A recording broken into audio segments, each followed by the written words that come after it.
కాస్త చనువిస్తే నీ సొంతమవుతా. ఆకాశం నేలకు వచ్చింది, చిరుజల్లుగా మారి నాతోటి చిందులు వేసింది.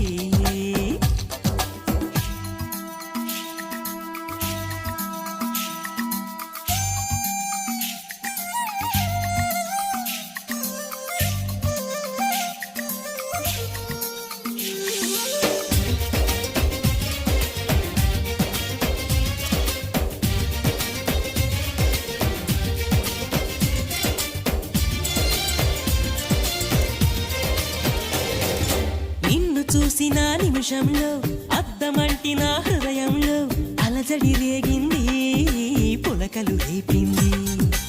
ఎంత చెప్పినా వినకుండా ఏరులాగా నా మనసంతా గలగల పారింది.